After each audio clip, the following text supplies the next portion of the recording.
여러분, 안녕하세요. 오늘도 변함없이 이 자리에 함께 해주셔서 정말 감사합니다. 저는 심장내과에서 평생을 보낸 의사 하정구입니다. 30년이 넘는 시간 동안 심장과 혈관을 들여다보며 살았습니다. 그리고 솔직히 말씀드리면 의사인 저도 이건 정말 몰랐습니다. 아니, 알고는 있었지만 이렇게까지 심각할 줄은 몰랐다는 게 더 정확한 표현이겠네요. 며칠 전 진료실에서 있었던 일입니다. 한 환자분이 저를 찾아오셨는데요. 그 어떤 약도 안 드시고 평소에 운동도 꾸준히 하셨던 분이었습니다. 그런데 갑자기 한쪽 팔에 힘이 빠지고 말이 어눌해지는 증상으로 응급실에 실려오셨습니다. 검사를 해보니 작은 뇌경색이었습니다. 다행히 빨리 발견해서 큰 후유증 없이 회복하셨지만 저는 그날 밤 집에 돌아와서도 한참을 생각했습니다. 대체 무엇이 문제였을까? 답을 찾는 데는 오래 걸리지 않았습니다. 바로 부엌이었습니다.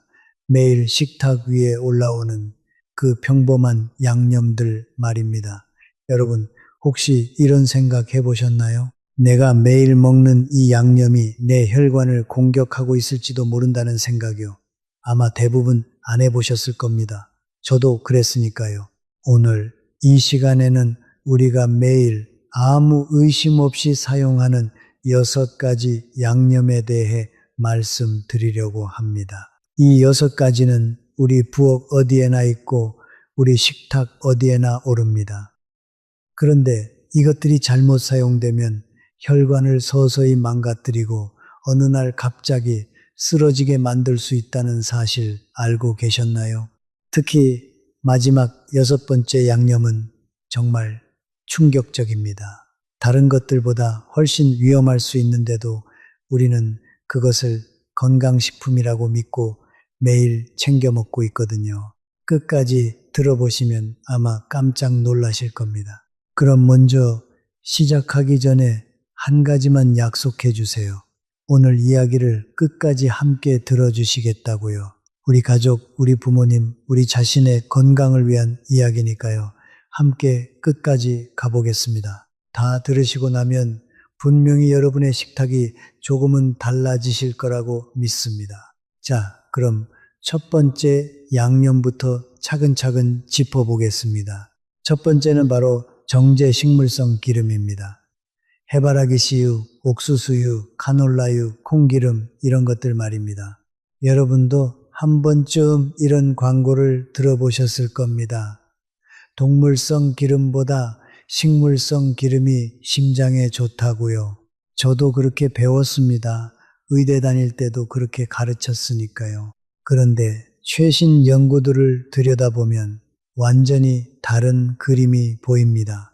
우리가 마트에서 사는 그 투명하고 깨끗해 보이는 기름이 어떻게 만들어지는지 아시나요? 공장에서는 원료를 화학 용매로 녹이고 아주 높은 온도로 가열하고 여러 번 정제하는 과정을 거칩니다. 이 과정에서 원래 있던 좋은 성분은 다 사라지고 대신 활성산소와 산화 물질이 생겨납니다.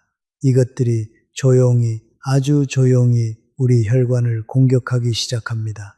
특히 이 기름을 높은 온도로 튀기거나 볶을 때 그 안에 있는 오메가6 지방산의 구조가 변해버립니다. 변형된 오메가6는 우리 몸에서 염증을 일으키는 물질로 바뀝니다. 상상해 보세요. 우리 혈관 안쪽 벽에 기름때 같은 것이 조금씩 쌓이는 모습을요. 처음엔 얇은 막처럼 시작하지만 시간이 지나면서 점점 두꺼워지고 딱딱해집니다. 혈관은 원래 가지고 있던 탄력을 잃어버리고 혈액이 흐르는 통로는 점점 좁아집니다. 그러다 어느 순간 그 쌓인 것이 떨어져 나가면서 혈류를 완전히 막아버립니다. 이게 바로 심근경색이나 뇌졸중이 갑자기 찾아오는 이유입니다. 이건 제가 그냥 드리는 말이 아닙니다. 영국의 권위 있는 의학 학술지에서도 이 부분을 명확하게 짚었습니다. 정제 식물성 기름, 특히 오메가6 지방산을 과도하게 섭취하면 만성 염증이 생기고 이것이 동맥을 굳게 만드는 과정을 앞당긴다는 내용이었습니다. 더 무서운 건 이 기름이 우리가 직접 요리할 때만 들어가는 게 아니라는 점입니다. 길거리 튀김 음식, 과자, 라면, 통조림 식품, 가공식품, 거의 모든 곳에 이 기름이 아주 많이 들어가 있습니다. 그러니까 여러분이 직접 기름을 사지 않더라도 이미 매일 상당한 양의 정제 기름을 무의식적으로 섭취하고 있다는 뜻입니다. 전문가들은 이 기름을 두고 부엌에 숨어 있는 조용한 살인자라고 표현하기도 합니다. 이걸 모르고 계속 섭취하면 혈관이 빠르게 늙어가고 뇌졸중 위험이 높아지고 심지어 어느 날 밤 자다가 갑자기 세상을 떠나는 일도 생길 수 있습니다. 정말 조심하셔야 합니다. 오늘부터라도 기름 사용 습관을 한번 점검해 보시길 진심으로 부탁드립니다. 두 번째로 말씀드리고 싶은 것은 달콤함의 함정, 바로 정제당과 시럽입니다. 여러분, 우리가 마시는 시원한 음료수 한 잔, 고기 젤 때 넣는 양념, 식탁 위, 빨간 케첩과 소스까지 이 모든 곳에 설탕이 들어 있습니다. 우리가 직접 의식하지 못하는 사이에 엄청난 양의 숨은 당을 매일 먹고 있는 겁니다. 가공식품 속에 정교하게 숨겨져 있으니까요. 문제는 이 당분과 시럽이 우리 몸이 감당할 수 있는 한계를 넘어설 때 시작됩니다. 혈당이 갑자기 치솟으면 췌장은 무리해서 인슐린을 만들어냅니다. 처음엔 몸이 버텨내지만 시간이 지나면 세포들이 점점 둔감해지면서 인슐린 저항성이라는 현상이 생깁니다. 이게 바로 제형 당뇨병으로 가는 가장 빠른 길입니다. 요즘 50대 이상 분들 사이에서 이 병이 정말 빠르게 늘어나고 있습니다. 여기서 끝나지 않습니다. 남은 당분은 지방으로 바뀌어 우리 몸에 차곡차곡 쌓입니다. 간에 들러붙어서 지방간을 만들고 뱃살이 두꺼워지게 만듭니다. 흔히 술배라고 부르는 그 뱃살, 사실은 내장지방입니다. 이 내장지방이 온몸에 염증 반응을 일으키고 결국 심장 건강을 직접적으로 갉아먹습니다. 최근 영양학 연구들을 보면 정제당과 시럽, 과다 섭취가 혈중 중성지방을 끌어올린다는 점이 명확하게 드러납니다. 이게 단순한 검사 숫자 변화가 아닙니다. 동맥경화증으로 가는 출발점이라는 게 핵심입니다. 마치 수도관에 물때가 끼는 것과 비슷합니다. 시간이 지날수록 혈관 벽이 두꺼워지고 딱딱해지면서 작은 손상에도 매우 취약해집니다. 이렇게 막힌 혈관 안에서 혈전이 만들어지면 심근경색이나 뇌졸중이 코앞에서 기다리고 있는 셈입니다. 특히 연세가 있으신 분들은 혈관의 탄력이 이미 줄어든 상태라 더 위험합니다. 가장 무서운 점은 이 숨은 당분이 너무나 교묘하게 가공식품 속에 숨어 있다는 것입니다. 짠맛은 바로 느껴지지만 단맛은 다른 맛에 가려져서 우리가 모르고 지나치기 쉽습니다. 그렇게 매일 조금씩 아무 신호도 없이 혈관을 망가뜨리는 겁니다. 여기서 잠깐 여러분께 묻고 싶습니다. 아침에 드시는 음료 단맛이 강하게 느껴지시나요? 아니면 거의 안 느껴지시나요? 또 평소에 가공식품 라벨을 한 번이라도 자세히 들여다보신 적 있으신가요? 혹시 없으시다면 오늘부터는 한번 확인해 보시길 권해드립니다. 생각보다 충격적인 숫자를 보시게 될 겁니다. 자, 이제 세 번째로 넘어가겠습니다.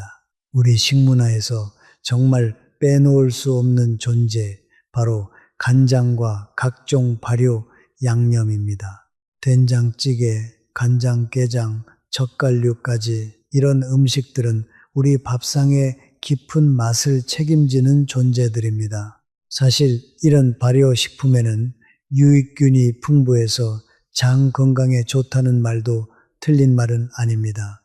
과학적으로도 어느 정도 근거가 있는 이야기입니다. 하지만 여기에 우리가 잘 들여다보지 않는 그림자가 하나 숨어 있습니다. 바로 엄청난 나트륨 함량입니다. 된장국 한 그릇, 간장 베이스 반찬 한 접시만 먹어도 세계보건기구가 권장하는 하루 나트륨 섭취량의 절반 이상을 채우게 됩니다. 그러니까 50대, 60대 분들이 평소처럼 간이 센 음식을 한두 끼만 드셔도 이미 안전선을 훌쩍 넘어버리는 셈입니다. 나트륨이 혈중에 많아지면 몸은 균형을 맞추려고 물을 끌어당겨 저장합니다. 그러면 혈액의 양 자체가 늘어나고 심장은 더 세게, 더 자주 펌프질을 해야 합니다. 그 압력이 그대로 혈관벽에 전해지는데 특히 뇌 속 가느다란 혈관들은 나이가 들수록 약해져 있어서 이런 부담을 견디기 힘듭니다. 갑자기 혈압이 치솟으면 약해진 혈관이 터지면서 뇌출혈로 이어질 수 있습니다. 이게 바로 운동을 마비시키고 말을 못하게 만들고 때로는 생명까지 빼앗아가는 그 무서운 결과입니다. 여러 연구에서도 짠 음식 위주의 식습관이 특히 어르신들에게 뇌졸중의 가장 큰 원인이라고 거듭 지적하고 있습니다. 정말 안타까운 건 발효식품 속에 들어있는 좋은 유산균들이 미처 제 역할을 하기도 전에 과도한 나트륨이 먼저 몸에 해를 끼친다는 사실입니다. 그렇다고 해서 된장이나 간장, 젓갈을 완전히 끊으라는 말씀은 절대 아닙니다. 이것들은 우리 식문화의 뿌리이자 영혼 같은 존재니까요. 핵심은 똑똑하게 줄이는 방법을 찾는 것입니다. 나트륨이 적은 저염 제품을 선택하시고 국을 끓일 때는 채소를 더 많이 넣어서 맛은 살리고 염도는 낮추시고 물을 충분히 드셔서 콩팥이 남는 나트륨을 잘 배출할 수 있도록 도와주시면 됩니다. 이런 작은 변화들이 우리 전통의 깊은 맛은 그대로 지키면서도 혈관을 지키는 길이 되어줄 겁니다. 네 번째는 우리 식탁에서 거의 매일 만나는 빨간 양념 고추장과 케첩 같은 매운 소스류입니다. 국물 요리에도 볶음 요리에도 찍어 먹는 소스로도 정말 많이 쓰이지요. 매운맛과 짠맛과 단맛이 한꺼번에 어우러지니 자꾸 손이 가는 게 당연합니다. 그런데 이 안에 숨어 있는 진짜 문제는 나트륨과 정제당이 동시에 그것도 아주 높은 농도로 섞여 있다는 점입니다. 작은 한 숟갈만 먹어도 나트륨과 당분을 동시에 섭취하게 됩니다. 나트륨은 혈압을 끌어올리고 혈관벽에 부담을 주고 당분은 혈당을 들쑥날쑥하게 만들어서 췌장을 쉴 새 없이 일하게 만듭니다. 이 두 가지가 한꺼번에 혈관을 공격하면 심장은 더 강하게 펌프질을 해야 하고 췌장은 끊임없이 인슐린을 분비해야 합니다. 전문가들은 이렇게 당분과 나트륨을 과도하게 함께 섭취하면 동맥이 좁아지고 굳어지는 속도가 훨씬 빨라진다고 경고합니다. 혈관벽에 쌓인 찌꺼기는 시간이 갈수록 두꺼워지고 결국 터지면서 혈전을 만들어냅니다. 이 혈전이 뇌나 심장 혈관을 막으면 뇌졸중이나 심근경색으로 직결됩니다. 가장 걱정스러운 부분은 이 빨간 양념이 거의 모든 가정의 밥상에 빠지지 않고 올라온다는 사실입니다. 과자나 탄산음료는 의식적으로 줄이려고 노력하시는 분들도 국밥에 넣는 한 숟갈의 고추장이나 매일 찍어 먹는 케첩은 별 생각 없이 지나치시는 경우가 많습니다. 그렇다고 이 양념을 식탁에서 완전히 없애라는 말은 아닙니다. 우리 입맛에 깊이 자리 잡은 맛이니까요. 다만 양을 조절하는 지혜가 필요합니다. 시중에 나와 있는 저당 저염 표시가 있는 제품을 골라보시거나 신선한 생고추를 잘게 썰어서 채소와 함께 곁들이는 방법도 좋은 대안이 될 수 있습니다. 이쯤에서 실제로 제가 진료실에서 만났던 분의 이야기를 잠깐 들려드리고 싶습니다. 곽덕순이라는 분이셨습니다. 67살이셨고 평생 음식을 짜게 드시는 게 습관이셨어요. 국물도 항상 다 마시고 젓갈이랑 장아찌도 맵기 빠뜨리지 않으셨습니다. 본인은 그냥 입맛이라고 생각하셨지 그게 위험하다고는 전혀 생각 못 하셨던 거죠. 그러던 어느 날 갑자기 한쪽 팔다리에 힘이 빠지면서 어지러움을 느끼셨고 병원에 오셨을 때는 이미 작은 뇌혈관이 막혀 있는 상태였습니다. 다행히 빠르게 치료해서 큰 문제 없이 회복하셨지만 그분이 제게 이렇게 말씀하셨어요. 선생님, 저는 그냥 맛있게 먹는 거라고만 생각했어요. 이게 제 혈관을 공격하고 있는 줄은 꿈에도 몰랐습니다. 저는 그 말을 듣고 정말 마음이 무거웠습니다. 자, 그럼 이제 5번째 양념으로 넘어가 보겠습니다. 사실 이건 우리나라 전체가 함께 고민해야 할 문제인데요. 바로 소금 그 자체의 과다 섭취입니다. 우리나라는 전 세계에서 나트륨 섭취량이 매우 높은 나라 중 하나입니다. 국물 요리를 좋아하고 젓갈과 장아찌가 일상적이고 찌개와 국을 매끼 곁들이는 식문화 자체가 그 원인이라고 할 수 있습니다. 세계보건기구는 하루 소금 섭취량을 5g, 작은 티스푼 하나 정도로 제한하라고 권고합니다. 그런데 실제 통계를 보면 우리는 그 권장량의 2배, 심하면 3배까지 먹고 있습니다. 국물을 싹 비우고 장아찌도 곁들이고 다른 끼니에서 짠 반찬을 또 드신다면 이미 하루 권장량을 훌쩍 넘겨버린 겁니다. 나트륨이 몸에 쌓이면 물을 끌어당겨 혈액량이 늘어나고 심장은 그만큼 더 힘들게 일해야 합니다. 그 압력이 결국 혈관벽으로, 특히 약해진 뇌혈관으로 그대로 전해집니다. 혈압이 높아지는 건 자연스러운 결과이고 이것이 바로 뇌졸중의 가장 큰 원인 중 하나입니다. 한 연구에서는 하루 소금을 단 2g만 줄여도 어르신들의 뇌졸중 위험이 거의 20% 가까이 줄어든다는 결과를 보여줬습니다. 작은 변화가 정말 큰 차이를 만든다는 걸 이 수치가 분명히 보여줍니다.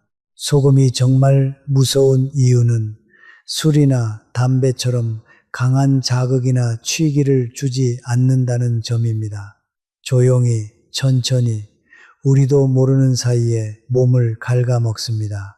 직접 소금을 넣지 않아도 국물이나 장아찌, 가공식품 속에 숨어있는 나트륨만으로도 이미 안전선을 넘는 경우가 많습니다. 그러니까 뇌와 심장을 지키려면 결국 짠맛을 줄이는 것이 핵심입니다. 다행히 짜게 먹지 않는다고 해서 맛없는 식사를 해야 하는 건 아닙니다.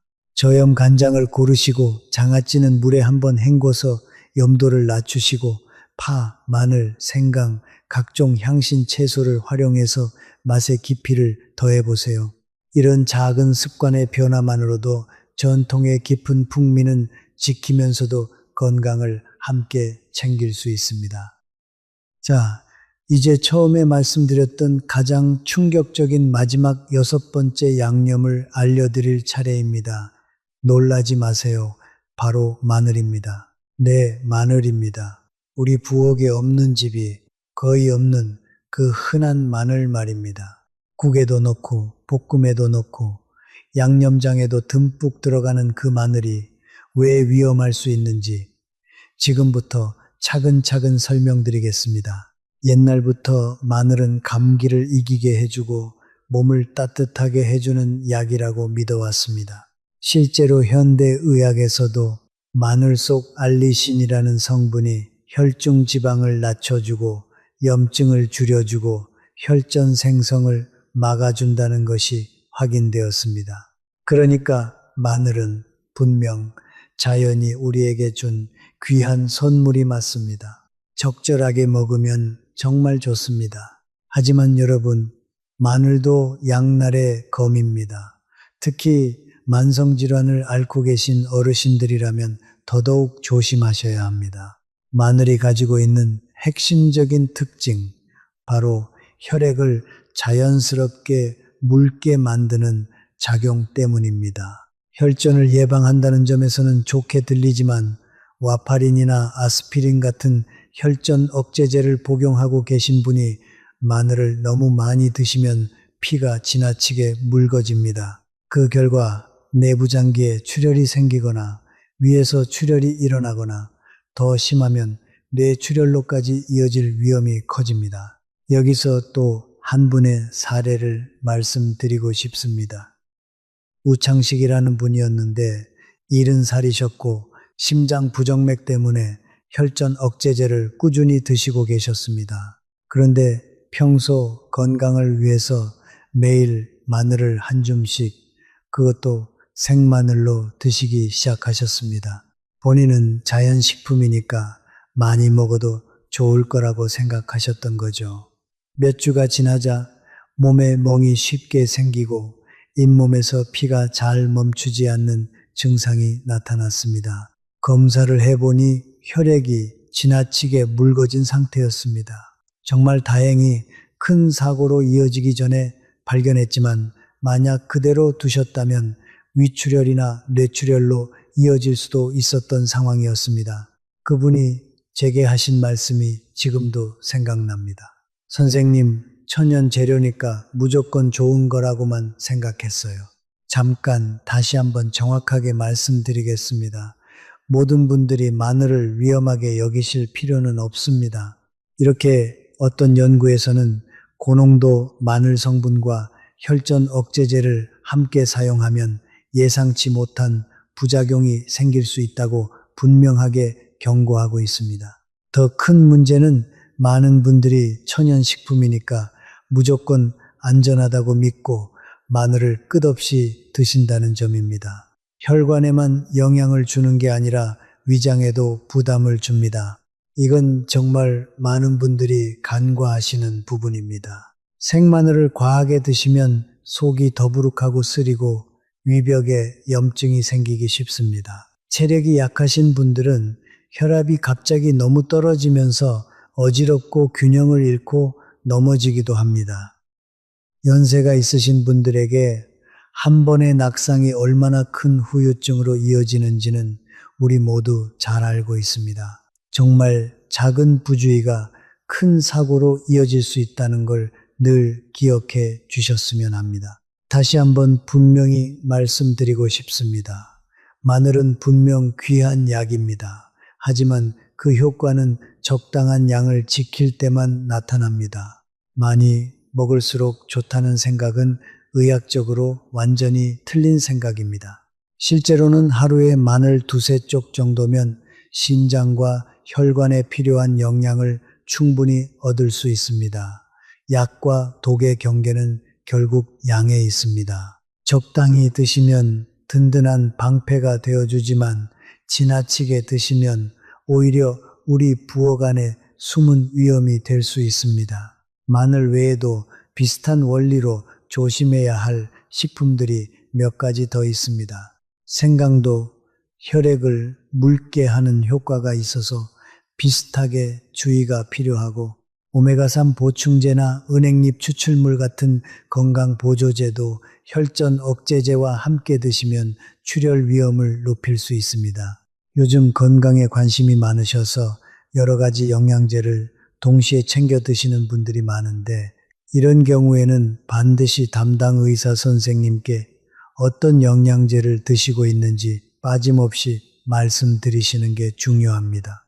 여러 성분이 겹치면 예상치 못한 상호작용이 생길 수 있기 때문입니다. 자기 자신을 좀 더 깊이 들여다보기 위해서는 다른 나라의 식문화를 한번 살펴보는 것도 좋은 방법입니다.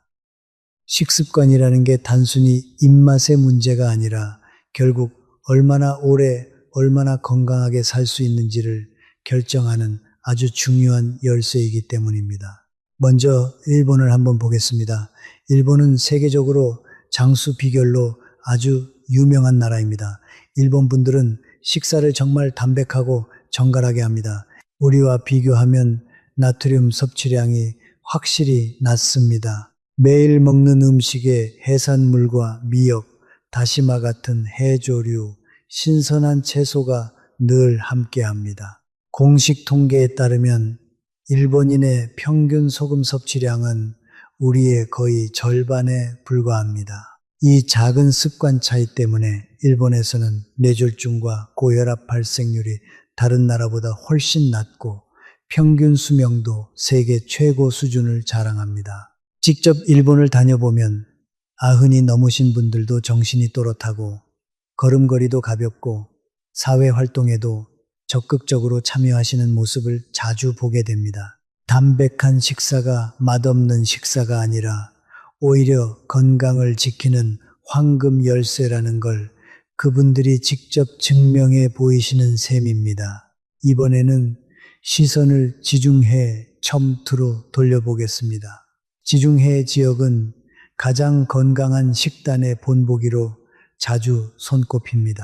그곳 사람들은 정제된 식물성 기름 대신 신선한 올리브 오일을 즐겨 사용합니다. 올리브 오일에는 불포화 지방산이 풍부하고 가열할 때도 구조가 잘 변하지 않고 천연 항염 효과까지 가지고 있습니다.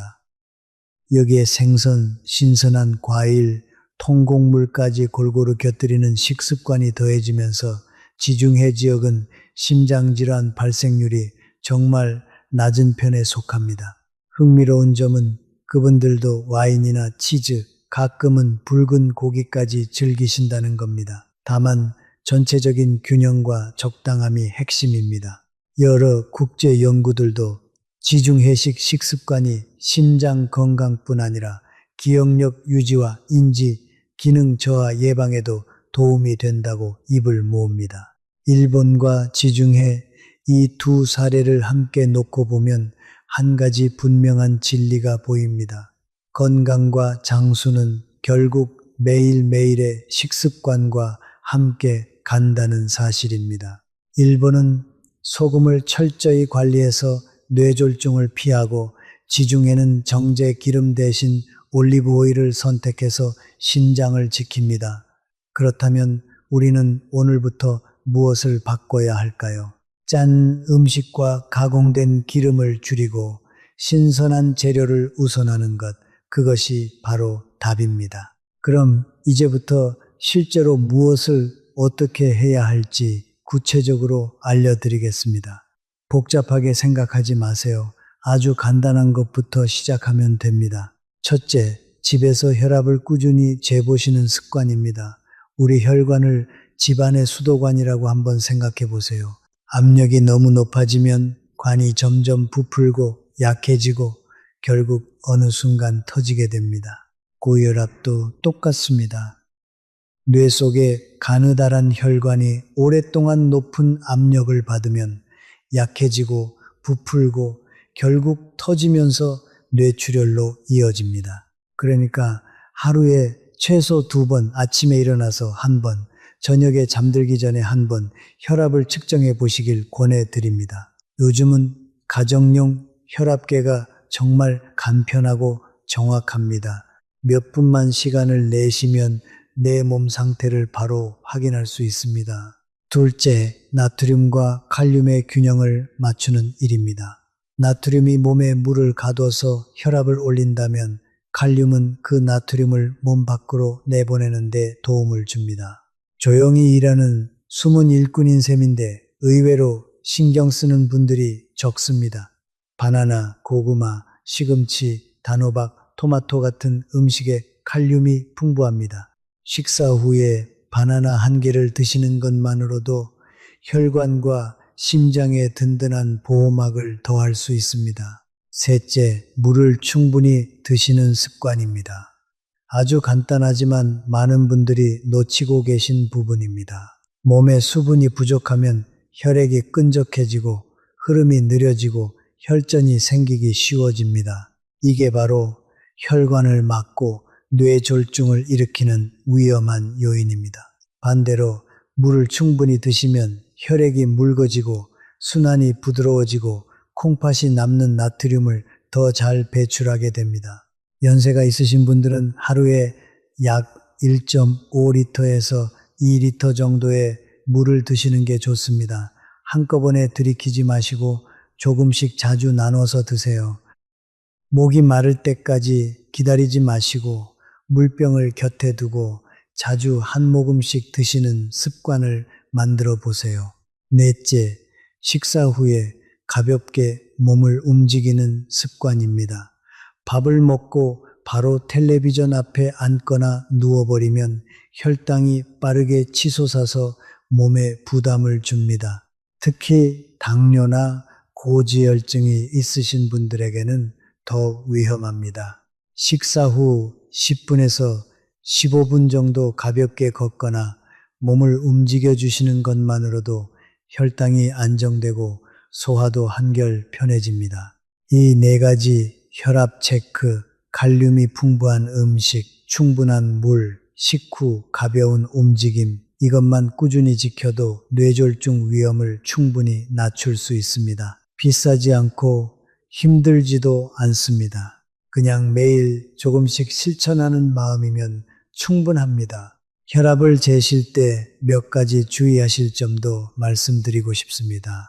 측정 전에는 적어도 5분 정도 편안히 앉아서 안정을 취하신 후에 재시는 게 정확합니다. 측정 직전에 커피를 드셨거나 담배를 피우셨다면 잠시 기다리신 후에 재시는 게 좋습니다. 그리고 한 번만 재고 끝내지 마시고 몇 분 간격으로 두세 번 재셔서 평균을 보시는 것이 더 정확합니다. 팔의 위치도 중요한데 심장과 비슷한 높이의 팔을 두시고 측정하시면 더 정확한 값을 얻으실 수 있습니다. 측정한 값은 그냥 보고 잊어버리지 마시고 작은 수첩이나 달력에 매일 적어두시는 것을 권해드립니다. 그렇게 며칠, 몇 주를 모아서 보시면 내 몸의 흐름이 보입니다. 어떤 날 유난히 높았는지, 그날 무엇을 드셨는지 되돌아보시면 나만의 위험 요인을 더 정확하게 파악하실 수 있습니다. 이렇게 직접 기록하고 관찰하는 습관이야말로 가장 훌륭한 자기 건강 관리 방법이라고 저는 늘 강조합니다. 여기서 희망적인 이야기 하나를 들려드리고 싶습니다. 엄정희라는 분이 계셨습니다. 63살이셨고 평생 짜게 먹는 습관과 단 음료를 즐기셨던 분이었습니다. 혈압이 높다는 진단을 받고도 한동안 크게 신경 쓰지 않으셨는데 어느 날 가벼운 어지러움을 느끼시고 저를 찾아오셨습니다. 다행히 큰 문제는 없었지만 제가 오늘 말씀드린 이 네 가지를 차근차근 권해드렸습니다. 국물을 반만 드시고 식후에 10분씩 걷고 바나나를 챙겨 드시고 아침 저녁으로 혈압을 재보시라고요. 한 달이 지나고 다시 배웠을 때 혈압이 눈에 띄게 안정되었고 본인도 머리가 맑아지고 잠도 더 깊이 잔다고 활짝 웃으며 말씀하셨습니다. 이렇게 간단한 걸 줄 몰랐어요 라고 하셨던 그 말씀이 저에게도 큰 보람이었습니다. 자, 여기서 잠깐 멈추고 우리가 지금까지 이야기한 것들을 한번 정리해 보겠습니다. 정제 식물성 기름은 혈관에 염증을 일으킵니다. 정제당과 시럽은 혈당을 흔들고 지방간을 만듭니다. 간장과 발효 양념은 나트륨으로 혈압을 끌어올립니다. 고추장과 소스류는 나트륨과 당분을 한꺼번에 공격합니다. 소금 그 자체는 우리가 가장 많이 간과하는 위험입니다. 그리고 마늘은 과하게 먹으면 약이 아니라 독이 될 수 있습니다. 이 6가지 모두 우리 부엌 어디에나 있는 흔하고 익숙한 양념들입니다. 여러분 따라오고 계시죠? 여기까지 괜찮으시죠? 혹시 너무 빨리 넘어갔다면 언제든 다시 들으셔도 좋습니다. 그런데 여러분 혹시 이런 생각이 드시지 않나요? 이 모든 양념을 다 끊어야 한다는 거야 라고요. 절대 아닙니다. 저는 그런 말씀을 드리는 게 아닙니다. 우리 전통 음식, 우리 어머니가 끓여주신 된장국, 아버지가 좋아하시던 마늘 듬뿍 들어간 양념, 이런 것들은 우리 삶의 일부이고 소중한 추억입니다. 제가 진짜로 말씀드리고 싶은 건 무조건 끊으라는 게 아니라 똑똑하게 조절하자는 것입니다. 어떻게 설명을 드려야 가장 이해하기 쉬울까요? 조금 더 깊이 들어가서 왜 우리 몸이 나이가 들수록 이런 양념들에 더 취약해지는지도 한번 짚어보고 싶습니다. 우리 혈관은 젊을 때는 고무줄처럼 탄력이 있습니다. 압력이 조금 올라가도 늘어나면서 잘 버텨줍니다. 그런데 시간이 지나면서 혈관벽에 콜레스테롤과 여러 찌꺼기들이 조금씩 쌓이고 혈관은 점점 고무줄에서 딱딱한 플라스틱 관처럼 변해갑니다. 이렇게 되면 작은 압력 변화에도 쉽게 손상을 입고 터지기도 쉬워집니다. 그래서 똑같은 양의 소금을 먹어도 젊을 때보다 나이가 들수록 더 위험해지는 겁니다. 이건 단순한 비유가 아니라 실제로 혈관 내벽에서 벌어지는 생리적인 변화입니다. 또 한 가지, 우리 콩팥도 나이가 들면서 기능이 서서히 떨어집니다. 콩팥은 우리 몸의 정수기 필터와 같습니다. 혈액 속 노폐물과 여분의 나트륨을 걸러내는 역할을 하는데 이 필터가 낡아지면 걸러내는 능력도 떨어집니다. 그러면 나트륨이 몸 안에 더 오래 머물게 되고 혈압은 더 쉽게 올라갑니다. 그래서 똑같이 짠 음식을 먹어도 젊은 사람보다 어르신들에게 훨씬 큰 부담이 되는 겁니다. 이건 정말 중요한 부분인데요. 이건 어르신들의 몸이 약해서가 아니라 평생 열심히 일해온 콩팥과 혈관이 그만큼 많은 일을 해왔기 때문이라고 생각해 주시면 좋겠습니다. 오랜 시간 우리를 위해 애써온 장기들에게 이제는 우리가 조금 더 배려해 줄 차례입니다. 이런 이유들 때문에 저는 50대 이후부터는 특히 신경 써서 식습관을 점검해야 한다고 강조하고 싶습니다. 아직 증상이 없다고 해서 안심하시면 안 됩니다. 혈관 손상은 증상 없이 아주 조용히 진행되는 경우가 대부분입니다. 증상이 나타났을 때는 이미 상당히 진행된 경우가 많습니다. 그래서 미리 알고 미리 대비하는 것이 무엇보다 중요합니다. 여러분, 혹시 이런 증상들이 있으신가요? 아침에 일어났을 때 손발이 약간 붓는다거나 평소보다 자주 머리가 무겁고 띵하다거나 갑자기 시야가 잠깐 흐려졌다가 다시 괜찮아진다거나 이런 작은 신호들을 그냥 나이가 들어서 그런가 보다 하고 넘기시는 분들이 정말 많습니다. 하지만 이런 증상들이 반복된다면 절대 가볍게 넘기지 마세요. 혈관이 우리에게 보내는 작은 경고일 수 있습니다. 이쯤에서 다시 한번 우리 부엌을 떠올려 보셨으면 합니다. 오늘 아침에 드신 음식, 어제 저녁에 드신 국, 평소에 즐겨 찍어 드시는 소스, 혹시 그 안에 오늘 말씀드린 6가지 양념이 너무 많이 들어있지는 않았나요? 한번 천천히 떠올려 보세요. 우리는 우리 자신을 잘 안다고 생각하지만 사실 매일 무엇을 얼마나 먹고 있는지는 의외로 잘 모르고 지나가는 경우가 많습니다. 자, 그럼 조금 더 실천적인 이야기를 해보겠습니다. 식습관을 바꾸는 게 어렵다고 느끼시는 분들이 많은데 사실 그렇게 거창할 필요가 없습니다. 한꺼번에 모든 걸 바꾸려고 하면 오히려 지치고 포기하게 됩니다. 저는 항상 환자분들께 이렇게 말씀드립니다. 한 가지씩 천천히 바꿔가시라고요. 이런 변화를 실천하실 때 한 가지 더 도움이 되는 방법이 있습니다. 가능하시다면 같은 시간에 같은 장소에서 새로운 습관을 반복해 보세요. 예를 들어 매일 아침 식사 전에 물 한 잔을 드시는 것을 정해 놓으시면 며칠만 지나도 자연스럽게 몸이 그 시간을 기억하게 됩니다. 이렇게 습관을 일정한 시간과 연결시키면 의지력에만 의존하지 않고도 훨씬 오래, 훨씬 편안하게 지속하실 수 있습니다. 이번 주에는 국물을 반만 드시는 것부터 시작해 보세요. 다음 주에는 가공식품 라벨을 한번 확인하는 습관을 만들어 보세요. 그 다음 주에는 식후에 가볍게 걷는 시간을 만들어 보세요. 이렇게 한 걸음씩 나아가다 보면 어느새 식습관 전체가 달라져 있는 걸 느끼실 수 있을 겁니다.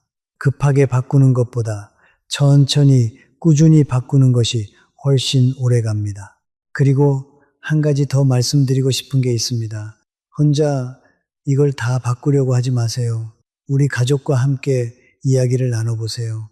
밥상을 차리시는 분과 함께 국물을 줄이는 방법을 의논해 보시고 자녀분들에게도 오늘 들으신 이야기를 한번 전해주세요.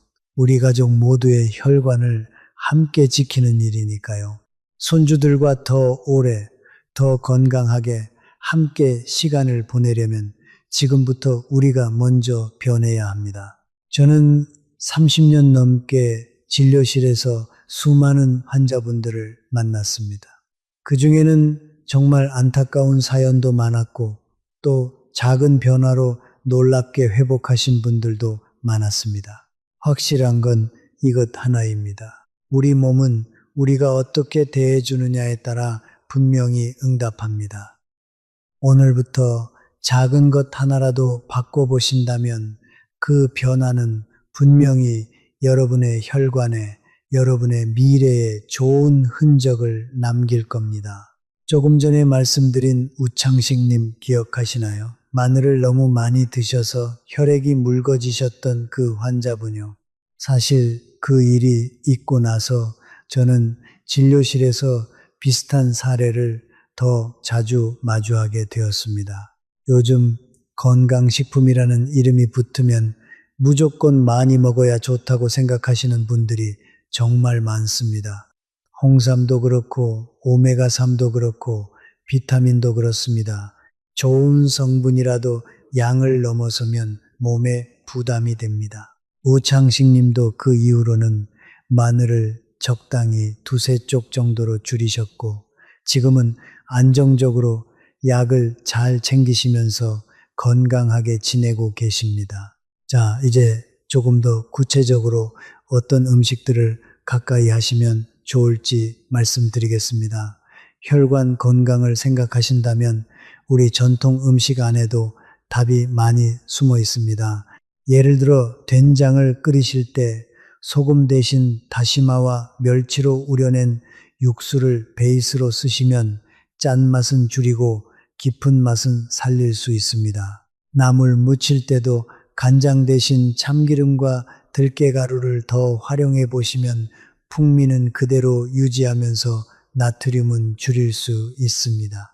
생선도 정말 좋은 선택입니다.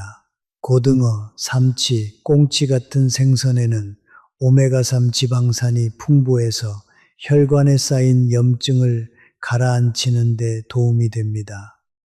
다만 굽거나 졸일 때 간을 너무 세게 하지 않도록 주의하시면 좋겠습니다. 견과류도 한 줌씩 챙겨 드시면 좋습니다.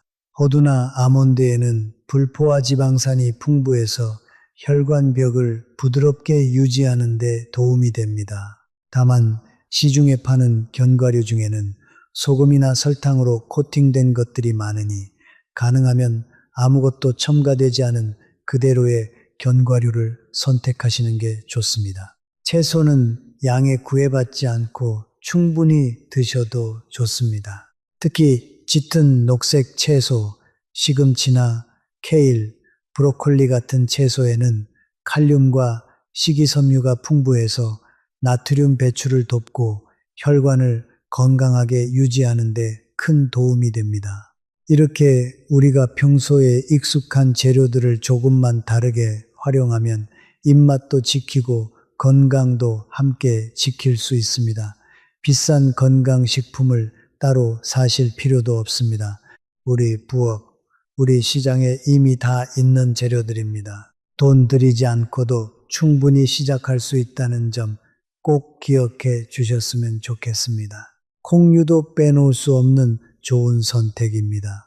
두부나 콩나물, 검은콩 같은 식재료에는 식물성 단백질이 풍부하면서도 동물성 지방이 적어서 혈관에 부담을 덜 줍니다. 또한 콩에는 식이섬유도 풍부해서 콜레스테롤 수치를 낮추는 데도 도움이 됩니다.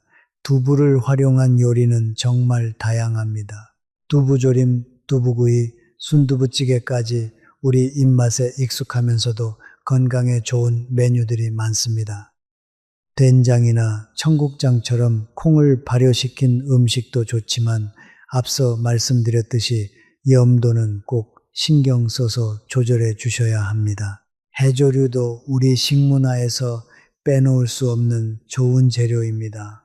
미역, 다시마, 김 같은 해조류에는 칼륨과 식이섬유가 풍부하고 특히 미역국을 끓이실 때 멸치나 다시마로 깊은 맛을 내시면 소금을 적게 넣어도 충분히 맛있게 드실 수 있습니다.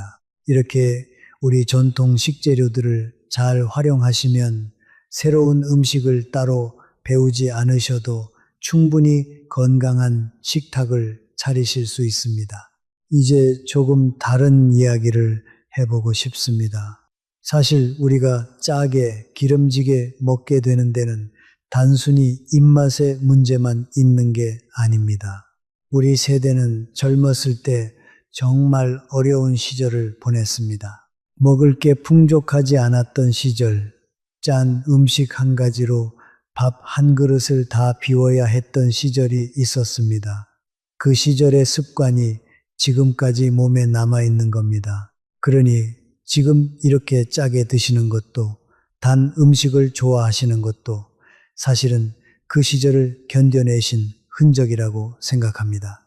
그동안 정말 고생 많으셨습니다. 이제는 우리가 우리 자신을 돌볼 차례입니다. 자식들 키우느라, 가족을 먹이느라 정신없이 살아오신 시간 동안 정작 본인의 건강은 뒷전이었던 분들이 정말 많습니다. 이제는 그 마음을 조금 내려놓고 우리 자신의 혈관, 우리 자신의 건강을 먼저 챙겨주셔야 할 때입니다. 아직 늦지 않았습니다. 지금부터 시작하면 충분합니다. 이건 자식들에게 짐이 되지 않기 위한 일이기도 합니다. 우리가 건강을 잃으면 결국 그 부담은 자녀분들에게 돌아갑니다. 병원비, 간병, 마음의 무게까지요. 우리가 스스로 건강을 지키는 것이야말로 자녀분들께 드릴 수 있는 가장 큰 선물이자 사랑의 표현입니다. 짐이 되고 싶지 않다는 그 마음 저도 깊이 이해합니다. 그렇다면 지금부터 시작하는 작은 습관이 바로 그 마음을 지키는 가장 확실한 방법입니다. 그리고 이건 비단 한 사람만의 문제가 아닙니다. 우리 모두의 문제이기도 합니다. 우리 세대 전체가 함께 겪어온 식습관이기도 합니다.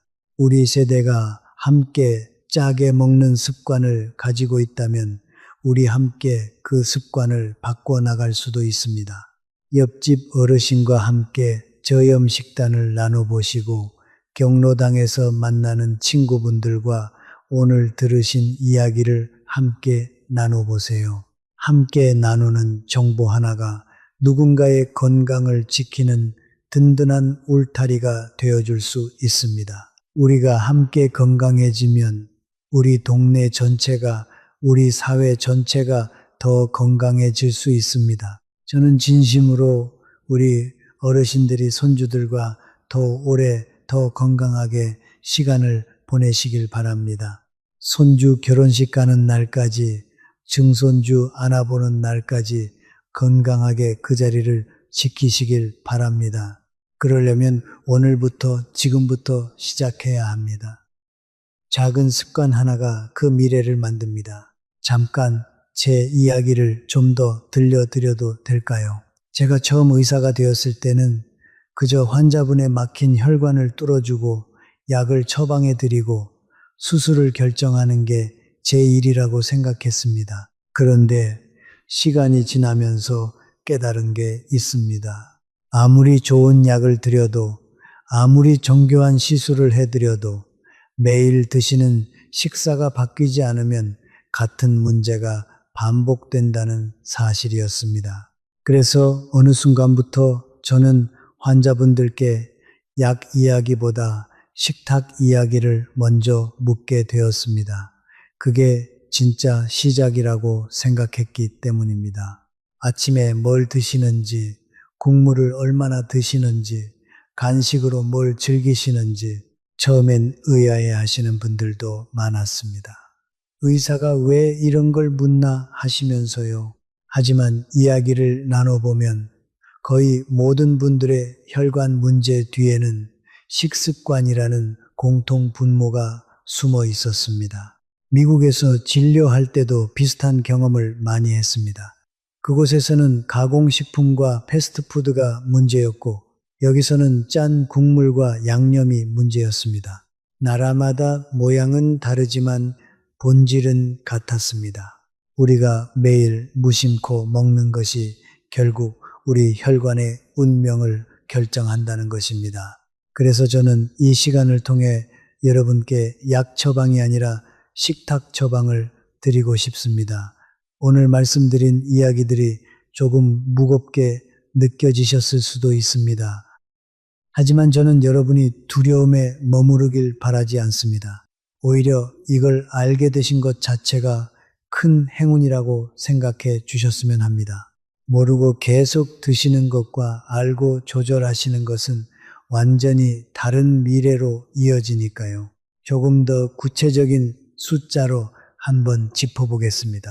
어떤 추적 연구에서는 15년 동안 3만 명 가까운 사람들을 관찰했는데 평소 나트륨을 많이 섭취한 그룹이 적게 섭취한 그룹보다 뇌졸중 발생률이 2배 가까이 높았다는 결과가 나왔습니다.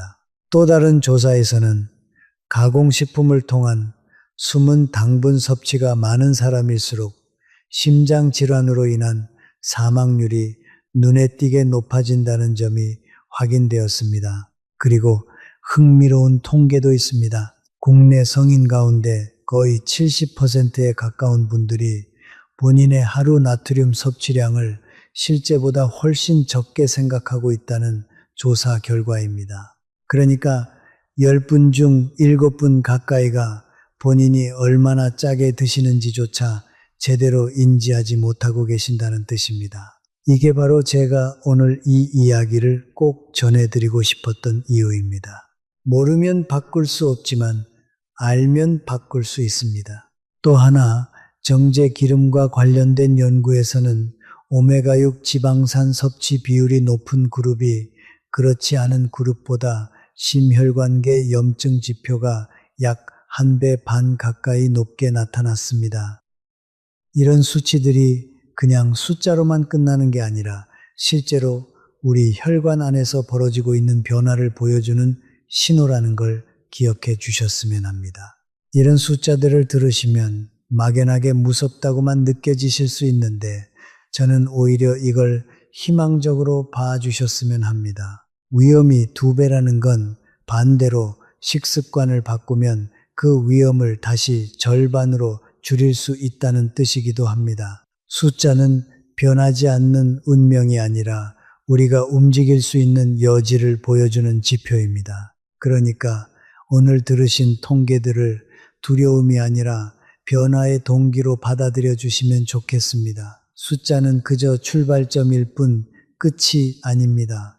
아까 짧게 말씀드렸던 곽덕순님 이야기를 조금 더 자세히 들려드리고 싶습니다. 곽덕순님은 67이셨고 평생 식당 일을 하시면서 직접 음식을 만들고 또 드셨던 분이셨습니다. 워낙 손맛이 좋으셔서 동네에서도 유명하셨는데 문제는 본인 입맛 자체가 아주 짠 편이었다는 점이었습니다. 국물도 늘 한 그릇을 다 비우셨고 밑반찬으로 젓갈과 장아찌를 몇 끼 곁들이셨습니다. 처음엔 그냥 입맛이 그런가 보다라고만 생각하셨습니다. 혈압이 조금 높다는 이야기는 몇 년 전부터 들으셨지만 약도 꾸준히 드시고 있으니 괜찮을 거라고 생각하셨습니다. 그런데 그날은 평소와 다름없이 가게 문을 열고 아침 준비를 하시던 중이었습니다. 갑자기 손에서 그릇이 미끄러지면서 떨어졌고 본인도 모르게 한쪽 팔에 힘이 빠지는 걸 느꼈습니다. 말이 어눌해지고 어지러움이 함께 몰려왔습니다. 다행히 옆에 있던 직원분이 바로 119에 연락해서 병원으로 옮겨졌습니다. 검사 결과는 작은 뇌혈관이 막힌 경색이었습니다. 다행히 발견이 빨라서 큰 후유증 없이 회복하실 수 있었지만 그 며칠 동안 곽덕수님은 정말 많이 두려워하셨습니다. 회복하시고 나서 제게 처음 하신 말씀이 선생님, 저는 그냥 맛있게 먹은 죄밖에 없는데 왜 이렇게 됐을까요? 였습니다. 저는 그때 차근차근 설명을 드렸습니다. 맛있게 먹는 것과 건강하게 먹는 것이 늘 같은 길은 아니라고요. 그날 이후 곽덕수님은 정말 열심히 식습관을 바꾸셨습니다. 가게에서 손님께 내는 음식은 그대로 두셨지만 본인이 드시는 음식만큼은 국물을 절반으로 줄이시고 젓갈은 일주일에 한두 번으로 줄이셨습니다. 대신 채소 반찬을 늘리시고 식후에는 가게 앞을 10분씩 걸으셨습니다. 처음엔 입맛이 허전하다고 느끼셨지만 한 달쯤 지나니 오히려 입맛이 더 깔끔해졌다고 말씀하셨습니다. 본인이 직접 그 변화를 느끼시고 나서는 가게에 오시는 단골 손님들께도 자연스럽게 그 이야기를 들려주기 시작하셨다고 합니다. 석 달 후 다시 뵈었을 때 혈압은 안정적으로 유지되고 있었고 본인도 몸이 한결 가볍다고 느끼셨습니다. 지금도 가끔 진료실에 들르실 때면 활짝 웃으시면서 선생님 덕분에 제가 다시 태어났어요 라고 말씀해 주십니다. 저는 그 말씀을 들을 때마다 이 일을 계속해 나갈 힘을 얻습니다. 이쯤에서 여러분도 한번 스스로에게 물어보셨으면 좋겠습니다. 지난 일주일 동안 국물 요리를 몇 번이나 드셨나요? 젓갈이나 장아찌는 거의 매 끼 드시고 계신가요? 아니면 가끔만 드시나요? 혹시 단 음료나 과자를 매일 챙겨 드시고 계신가요? 이 질문에 솔직하게 답해 보시는 것만으로도 오늘 이 이야기가 여러분께 의미 있는 시간이 될 거라고 생각합니다. 그리고 또 하나, 혹시 지금 혈전 억제제나 다른 약을 드시고 계신 분이시라면 마늘이나 다른 건강식품을 드시기 전에 꼭 담당 의사 선생님과 상담해 보시길 권해드립니다. 천연 재료라고 해서 약과 상관없이 안전하다고 단정 짓지 마세요. 기저질환이 있으신 분들은 늘 전문의와 먼저 확인하시는 게 가장 안전한 길입니다. 자, 이제 슬슬 오늘 이야기를 마무리해야 할 시간이 다가오고 있습니다. 하지만 마무리하기 전에 한 가지만 더 강조하고 싶습니다. 오늘 말씀드린 내용을 한꺼번에 다 실천하려고 하지 마세요. 욕심내지 마세요. 그러다 지쳐서 며칠 만에 포기하시는 경우를 정말 많이 봤습니다. 대신 이렇게 해보세요. 오늘 저녁 식사에서 딱 한 가지만 바꿔보세요. 국물을 평소보다 조금만 적게 드시거나 식후에 잠깐이라도 걸어보시거나 그렇게 한 가지씩 천천히 늘려가시면 됩니다. 작게 시작해서 꾸준히 이어가는 것, 그게 바로 건강을 지키는 가장 확실한 방법입니다. 이야기를 마무리하기 전에 처음에 제가 말씀드렸던 그 무서운 질문, 왜 사람들이 멀쩡히 자다가 갑자기 쓰러지는가? 그 답을 좀 더 깊이 풀어드리고 싶습니다. 사실 밤사이에 우리 몸 안에서는 생각보다 많은 변화가 일어납니다. 저녁에 짜고 기름진 음식을 많이 드시면 그 영향이 바로 나타나지 않습니다. 오히려 몇 시간이 지난 자정 무렵 깊은 잠에 빠져 있을 때 혈압이 가장 불안정해집니다. 원래 우리 몸은 밤이 되면 혈압이 자연스럽게 낮아지면서 혈관이 쉴 시간을 갖습니다. 그런데 저녁에 나트륨을 과하게 섭취하면 몸이 물을 끌어당겨서 혈액량이 늘어나고 이 자연스러운 혈압 하강이 제대로 일어나지 않습니다. 혈관은 밤새 쉬지 못하고 계속 높은 압력을 받게 되는 겁니다. 거기에 더해서 잠든 동안에는 우리가 스스로 몸의 신호를 느끼지 못합니다. 팔에 힘이 빠지거나 머리가 띵해도 알아차릴 수가 없습니다. 그래서 작은 혈관이 막히거나 터지는 일이 일어나도 그 신호를 알아채지 못한 채로 시간이 흘러가 버립니다. 아침에 일어났을 때는 이미 상당히 진행된 상태로 발견되는 경우가 많은 이유입니다. 이게 바로 제가 저녁 식사를 정말 중요하게 생각하는 이유입니다.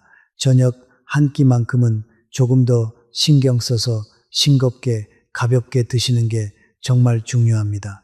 저녁 늦게 짜고 매운 야식을 즐기시는 분들이 많으신데 그 습관이 우리가 가장 취약한 밤 시간에 혈관에 직접적인 부담을 준다는 사실을 꼭 기억해 주셨으면 합니다. 그러니까 오늘부터 작은 약속 하나만 해보세요. 저녁 식사는 가장 싱겁게, 가장 가볍게, 그리고 잠들기 전에는 물 한 컵을 천천히 드셔보세요.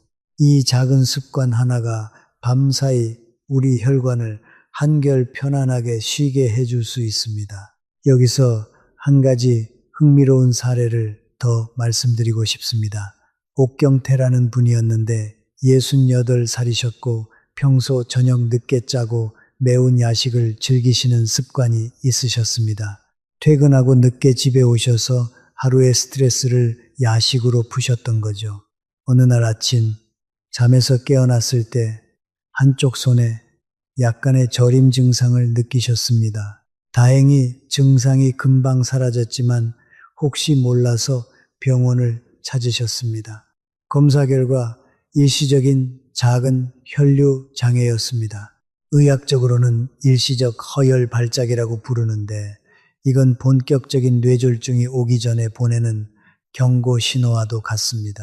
저는 옥경태님께 이 신호를 정말 다행스럽게 잘 알아차리셨다고 말씀드렸습니다. 그리고 저녁 야식 습관을 함께 점검해 보자고 제안했습니다. 늦은 시간 야식을 끊는 대신 저녁 일찍 가볍게 식사를 마치시고 스트레스는 야식이 아니라 가벼운 산책이나 음악으로 풀어보시라고 권해드렸습니다. 몇 달이 지난 지금 옥경태님은 더 이상 그런 저림 증상을 겪지 않으셨고 본인도 한밤중에 속이 편안해서 잠도 더 잘 잔다고 말씀하셨습니다.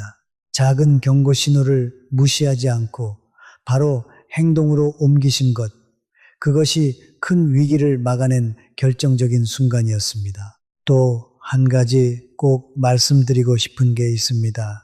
가족들과 함께 사시는 분들이라면 식사 준비를 하시는 분이 혼자서 모든 부담을 지지 않도록 가족이 함께 도와주셔야 합니다.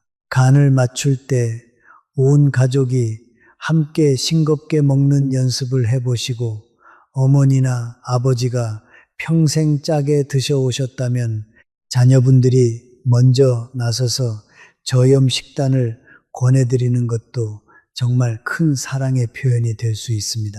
혼자 사시는 어르신들이라면 조금 다른 어려움이 있습니다. 끼니를 챙기는 것 자체가 번거롭게 느껴지실 수 있고 혼자 식사를 하면서 양 조절도 쉽지 않게 느껴지실 수 있습니다.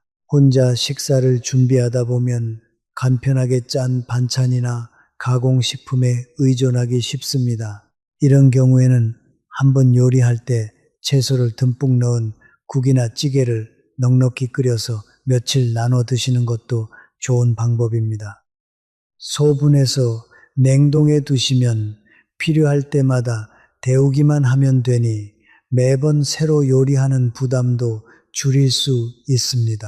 매번 새로 간을 맞추지 않아도 되고 영양도 골고루 챙길 수 있습니다. 저는 진료실에서 정말 다양한 가족의 모습을 봅니다. 어떤 가족은 부모님 건강을 위해서 온 가족이 식습관을 함께 바꾸시고 어떤 분들은 혼자서 묵묵히 새로운 습관을 만들어 가십니다. 어느 쪽이든 그 노력은 정말 소중합니다. 건강은 결국 혼자 지키는 것이 아니라 주변 사람들과 함께 만들어가는 것이라고 저는 믿습니다. 오늘 이야기를 들으신 여러분이 가족분들께도 이 내용을 한번 전해주신다면 그것만으로도 한 가정의 건강이 달라질 수 있습니다. 작은 이야기 하나가 누군가의 생명을 지키는 시작이 될 수 있다는 것, 저는 그것을 진심으로 믿고 있습니다. 저는 가끔 진료실에서 이런 이야기도 듣습니다. 아버지께서 평생 짜게 드셔 오셨는데 이제 와서 식습관을 바꾸자고 말씀드리기가 조심스럽다는 자녀분들의 이야기입니다.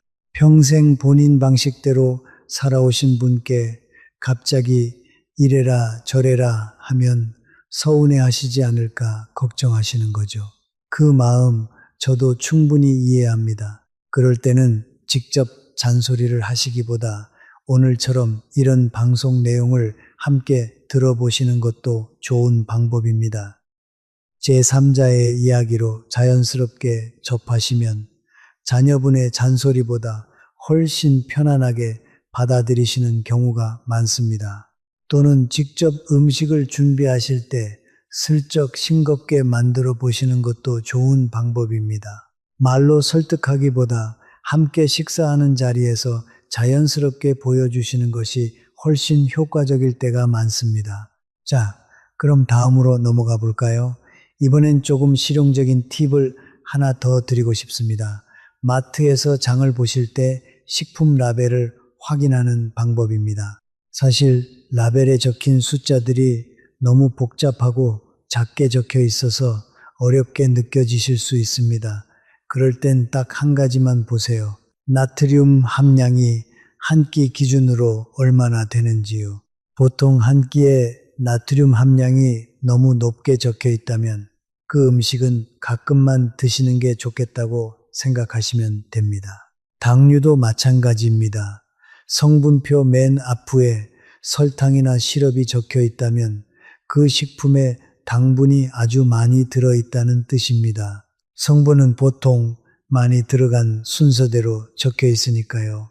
이 두 가지만 확인하는 습관을 만들어도 무심코 사 먹던 가공식품들 중에서 어떤 게 진짜 위험한지 어느 정도 가려낼 수 있게 됩니다. 요즘은 포장지에 영양 정보가 잘 표시되어 있는 제품들이 많아졌습니다. 다만 글씨가 너무 작아서 읽기 힘들다고 느끼시는 분들도 많으실 텐데요. 그럴 때는 돋보기를 활용하시거나 자녀분들께 한번 여쭤보셔서 함께 확인해 보시는 것도 좋은 방법입니다. 가족과 함께 장을 보러 가셔서 라벨을 함께 읽어보는 시간을 가지시면 그 자체로도 가족이 함께 건강을 챙기는 좋은 습관이 될 수 있습니다. 여기서 또 한 분의 이야기를 들려드리고 싶습니다. 반효석이라는 분이었는데 72살에 은퇴하신 공무원이셨습니다. 평소에 라면과 즉석 국 종류를 정말 즐겨 드셨습니다. 혼자 사시다 보니 간편한 음식을 선호하셨던 거죠. 그런데 어느 해 정기검진에서 혈압이 많이 높아졌다는 결과를 받으셨습니다. 처음엔 그냥 나이가 들어서 그런가 보다 하셨는데 제가 한번 평소 드시는 식단을 여쭤보니 거의 매일 즉석 식품으로 식사를 해결하고 계셨습니다. 저는 반효석님께 라면이나 즉석국을 완전히 끊으라고 하지 않았습니다. 대신 국물을 반만 드시고 그 대신 계란이나 채소를 추가해서 영양 균형을 맞춰 보시라고 권해드렸습니다. 그리고 일주일에 두세 번 정도는 직접 간단한 국이나 찌개를 끓여서 드시도록 권해드렸습니다. 몇 달이 지나고 다시 뵈었을 때 혈압이 눈에 띄게 안정되어 있었고 본인도 몸이 한결 가벼워졌다고 말씀하셨습니다. 혼자 사신다고 해서 꼭 불편한 식습관을 가져야 하는 건 아니라는 걸 그분이 직접 보여주셨습니다. 조금 다른 이야기를 하나 더 해볼까요? 사실 우리가 짠 음식을 좋아하게 되는 데는 어릴 때부터의 식습관도 큰 영향을 미칩니다. 어린 시절부터 짜고 자극적인 맛에 익숙해지면 어른이 되어서도 계속 그 맛을 찾게 됩니다. 반대로 어릴 때부터 담백한 맛에 익숙해진 사람은 성인이 되어서도 자연스럽게 싱겁게 먹는 경향이 있습니다. 그렇다면 지금 이미 짠맛에 익숙해진 우리는 어떻게 해야 할까요? 다행히 우리 미각은 생각보다 유연합니다. 짠맛에 대한 민감도는 보통 두세 주 정도만 꾸준히 싱겁게 드시면 서서히 조절됩니다. 처음엔 음식이 맛없게 느껴지실 수 있지만 시간이 지나면 오히려 너무 짠 음식이 부담스럽게 느껴지는 순간이 옵니다. 저도 환자분들께 이 점을 꼭 말씀드립니다. 조금만 참고 견뎌보시면 우리 미각도 분명히 새로운 균형을 찾아갑니다. 여러분 이해되시죠? 그리고 한 가지 더 짠맛을 줄이는 대신 다른 맛으로 채워보시는 것도 좋은 방법입니다. 레몬이나 식초 같은 산미를 살짝 더해보시거나 후추나 고춧가루로 매콤한 맛을 살려보시거나 마늘이나 생강, 파 같은 향신 재료로 풍미를 더해보세요. 이렇게 다양한 맛으로 입맛을 채워주면 짠맛이 줄어도 음식이 결코 심심하게 느껴지지 않습니다. 또한 조리 방법을 바꾸는 것도 큰 도움이 됩니다. 찜이나 구이처럼 재료 자체의 맛을 살리는 조리법을 활용하시면 양념을 적게 써도 충분히 맛있게 드실 수 있습니다. 국물 요리보다는 건지 위주로 드시는 습관을 만들어 보시는 것도 나트륨 섭취를 줄이는 좋은 방법입니다. 압력솥이나 에어프라이어 같은 조리기구를 활용하시는 것도 좋은 방법입니다. 압력솥으로 조리하시면 재료 본연의 맛이 잘 살아나서 양념을 적게 써도 충분히 깊은 맛을 내실 수 있고 에어프라이어를 활용하시면 기름을 거의 쓰지 않고도 바삭한 식감을 즐기실 수 있습니다. 요즘은 이런 기구들이 가격도 많이 내려가서 부담 없이 장만하실 수 있습니다. 30해가 넘는 시간을 심장과 혈관을 들여다보며 살아오면서 저는 한 가지 깨달은 것이 있습니다. 사람의 몸은 절대 갑자기 무너지지 않습니다. 오늘 하루의 식사가 문제를 만드는 게 아니라 수십 년 동안 차곡차곡 쌓인 작은 습관들이 어느 한순간에 그 결과를 드러낼 뿐입니다. 그러니까 반대로 생각하면 오늘부터 시작하는 작은 변화도 분명히 수십 년 동안 쌓여서 우리를 지켜줄 거라는 뜻입니다. 저는 환자분들께 항상 이렇게 말씀드립니다. 지금까지 어떻게 드셔왔는지는 바꿀 수 없습니다. 하지만 오늘부터 어떻게 드실지는 우리가 직접 선택할 수 있습니다. 그 선택권이 우리 손에 있다는 사실, 그것 하나만으로도 정말 희망적인 이야기라고 생각합니다. 나이가 든다는 건 결코 쇠약해지기만 하는 과정이 아닙니다. 오히려 우리는 그동안 살아온 시간만큼 더 많은 지혜를 가지고 있습니다. 젊었을 때는 모르고 지나쳤던 것들을 이제는 알아차릴 수 있는 눈이 생겼습니다. 오늘 이 이야기를 끝까지 들어주신 것도 그 지혜의 한 부분이라고 생각합니다. 저는 여러분이 단순히 오래 사는 것보다 건강하게, 활기차게 사랑하는 가족들과 함께 웃으며 보내는 시간이 길어지길 바랍니다. 그게 진짜 의미 있는 장수라고 생각합니다.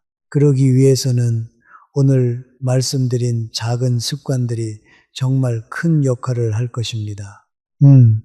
이렇게 길게 말씀드렸는데 사실 핵심은 정말 간단합니다. 덜 짜게, 덜 달게, 덜 기름지게, 그리고 적당히 골고루 이 몇 가지만 기억하셔도 충분합니다. 복잡한 건 다 잊으셔도 됩니다. 오늘 이 시간 동안 들으신 이야기 중에서 딱 하나만 마음에 남기신다면 저는 그것으로도 충분히 의미 있는 시간이었다고 생각합니다. 자, 이제 오늘 나눈 이야기를 차근차근 정리해 보겠습니다. 기억하기 쉽게 다시 한번 짚어드릴게요. 첫째, 정제 식물성 기름입니다. 튀김이나 가공식품에 많이 들어있고 과하게 섭취하면 혈관에 염증을 일으킵니다. 가능하면 신선한 재료로 직접 조리하시고 튀김류는 횟수를 줄여보세요. 둘째, 정제당과 시럽입니다. 음료수, 소스, 가공식품 속에 숨어 있습니다. 혈당을 흔들고 지방간과 내장 지방을 만듭니다. 가공식품 라벨에서 당류를 한 번씩 확인해 보시는 습관을 만들어 보세요. 셋째, 간장과 발효 양념입니다. 우리 전통 음식의 영혼이지만 나트륨이 정말 많습니다. 국물은 반만 드시고 저염 제품을 활용해 보세요. 넷째, 고추장과 소스류입니다. 나트륨과 당분이 동시에 높습니다. 양을 조절하시고 신선한 채소로 대체할 수 있는 부분은 바꿔보세요. 다섯째, 소금 그 자체입니다. 우리나라가 특히 많이 섭취하는 성분입니다. 하루 권장량을 기억하시고 국물과 장아찌를 줄이는 것부터 시작해 보세요. 여섯째, 가장 충격적이었던 마늘입니다. 좋은 약이지만 과하면 혈액을 너무 묽게 만들어서 출혈 위험을 키웁니다.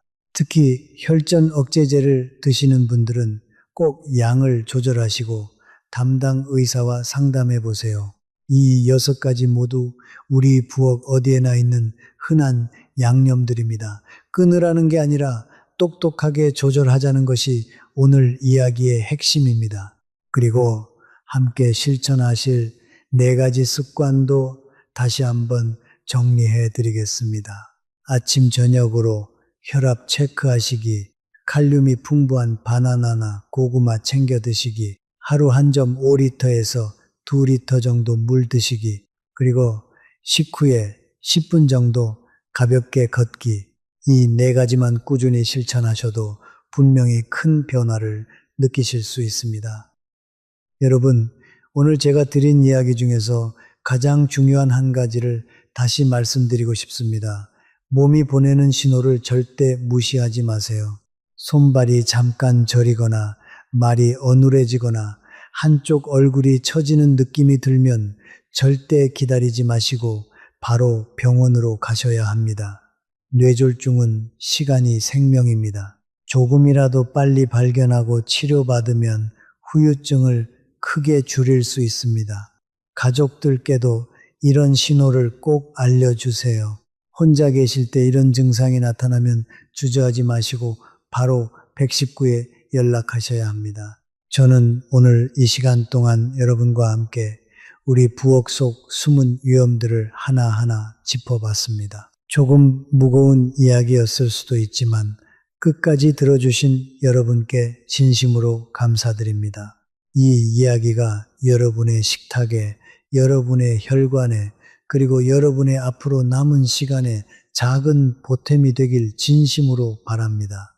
한 가지 더 말씀드리고 싶은 부분이 있습니다. 사실 오늘 말씀드린 6가지 양념들은 서로 따로따로 작용하는 게 아니라 함께 작용해서 위험을 몇 배로 키운다는 점입니다. 예를 들어서 짠 음식과 기름진 음식을 함께 드시면 나트륨이 혈압을 올리는 동시에 정제기름이 혈관에 염증을 일으켜서 2가지가 동시에 혈관을 공격하게 됩니다.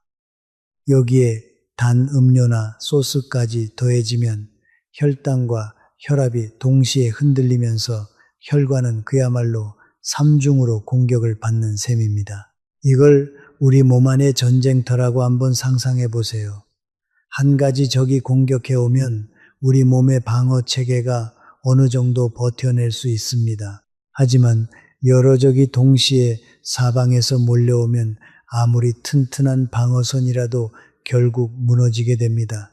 우리 혈관도 마찬가지입니다. 한 가지 위험 요인만 있을 때는 어느 정도 버텨내지만 여러 위험 요인이 겹치면 그 피해는 단순히 더해지는 게 아니라 훨씬 더 커집니다. 그래서 하나씩 차근차근 줄여나가는 노력이 정말 중요합니다. 그러니까 저는 오늘 한 가지 양념만 조심하라고 말씀드리는 게 아니라 전체적인 균형을 보시라고 강조하고 싶습니다. 짠 것 하나를 줄였다고 안심하지 마시고 기름진 것과 단 것도 함께 신경 써 주셔야 합니다. 이렇게 전체적으로 균형을 잡아가는 것이 결국 가장 효과적으로 혈관을 지키는 방법입니다. 또 하나 자주 받는 질문이 있습니다. 콜레스테롤과 오늘 말씀드린 양념들이 어떤 관계가 있느냐는 질문입니다. 사실 콜레스테롤 자체는 우리 몸에 꼭 필요한 성분입니다. 세포막을 만들고 호르몬을 만드는 데 쓰입니다. 문제는 콜레스테롤의 종류와 양입니다. 정제 기름과 가공식품을 많이 드시면 혈관에 쌓이는 나쁜 콜레스테롤이 늘어나고 혈관을 보호해주는 좋은 콜레스테롤은 오히려 줄어드는 경향이 있습니다. 이렇게 나쁜 콜레스테롤이 혈관 벽에 쌓이면 앞서 말씀드린 것처럼 혈관이 점점 좁아지고 딱딱해집니다. 거기에 나트륨으로 인한 높은 혈압이 더해지면 그 좁아진 혈관에 더 강한 압력이 가해지는 셈입니다. 좁은 통로에 강한 물살이 흐르면 어떻게 될까요? 당연히 그 통로는 더 빨리 손상되고 막히거나 터지기 쉬워집니다. 그래서 콜레스테롤 관리와 나트륨 관리는 따로 떨어진 이야기가 아니라 사실은 한 몸처럼 함께 가는 이야기입니다. 정기적으로 혈액 검사를 받으셔서 콜레스테롤 수치도 함께 확인해 보시길 권해드립니다. 숫자를 안다는 것 자체가 우리 몸을 지키는 첫걸음입니다. 여러분 중에는 혹시 가족력이 걱정되시는 분들도 계실 겁니다. 부모님이나 형제분들 중에 심장질환이나 뇌졸중을 겪으신 분이 계시다면 본인도 더 주의 깊게 관리하셔야 합니다. 가족력이 있다고 해서 반드시 같은 병을 겪는다는 뜻은 아니지만 위험이 조금 더 높다는 신호로 받아들이시고 정기 검진을 더 자주 받으시는 게 좋습니다. 유전적인 요인은 우리가 바꿀 수 없지만 식습관과 생활습관은 우리가 충분히 바꿀 수 있는 부분입니다. 타고난 부분을 걱정하기보다 바꿀 수 있는 부분에 집중하시는 게 훨씬 현명한 선택입니다. 체중과 허리둘레도 함께 살펴보시면 좋습니다. 특히 허리둘레는 내장 지방을 가늠하는 좋은 지표입니다. 복잡한 측정 도구가 없어도 줄자 하나로 배꼽 높이를 한번 재보시는 것만으로도 충분합니다. 남성분들은 허리둘레가 90cm를 넘으시면 여성분들은 85cm를 넘으시면 내장 지방이 많을 가능성이 높다고 보고 조금 더 신경 써서 식습관과 운동을 챙겨주시는 게 좋습니다. 체중계 숫자에 너무 집착하실 필요는 없습니다.